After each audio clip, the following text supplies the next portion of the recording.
École Wise Leadership avec l'apôtre Joseph. Je vais commencer ce soir avec le livre de Philippiens 3. Et je vais vous montrer comment la foi est enseignée dedans. Hein?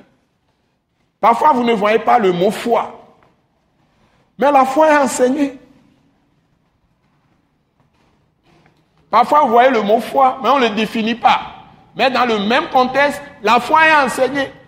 C'est que vous allez être étonnés. Donc, je vais commencer un chapitre 1. Processus de formation de la foi en l'homme. De la vraie foi. Processus de formation de foi de Dieu ou foi de Christ. Et cette foi de Christ en l'homme. Comment la foi est formée dans l'homme. Bon, je signale que la foi dont nous parlons, quand je dis foi de Dieu, c'est vraiment foi de Dieu. C'est-à-dire que la même foi que Dieu a, quand il parle, les choses apparaissent, il crée les choses, tout ça, c'est la même foi qui plante en nous. Et la foi que Jésus avait, quand il parle, les choses se réalisent, tout se passe. Il dit, lève-toi et va-t'en dans ta maison. Tu es guéri et ça se produit chez la personne. C'est cette foi-là que Dieu a planté en nous aussi. Si Jésus est fils de Dieu, il a fait de nous aussi fils de Dieu. Cette fois-ci, pas Jésus.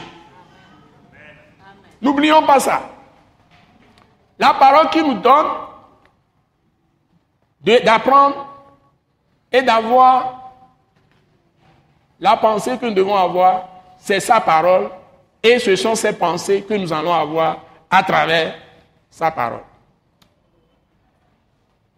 Donc, sa volonté qui veut que nous suivions, c'est encore sa parole qui est la vérité.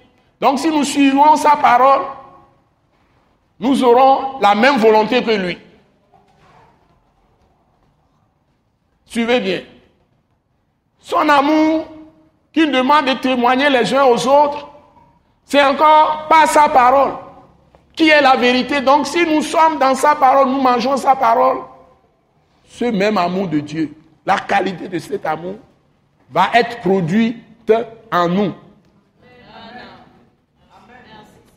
La grâce qui nous a faite, qui est une grâce pour tout le monde, sans exception, ne fait différence entre personne, qui veut que nous manifestions les uns avec les autres, faveur imméritée. C'est encore dans sa parole qui est la vérité. Et sa parole qui est la vérité, c'est Christ Jésus. Son amour, c'est Christ Jésus. Sa grâce, c'est Christ Jésus. Sa vérité, c'est Christ Jésus. Parce que c'est lui, la parole. Ce message de l'apôtre Joseph Kodouak Bemehin vous est présenté par le mouvement de réveil d'évangélisation, Action toute âme pour Christ international, Attaque internationale. Pour plus d'informations et pour écouter d'autres puissants messages, merci de nous contacter au numéro indicatif 228 90 04 46 70 ou de visiter le site web atacinternational.org. Soyez bénis en Jésus-Christ.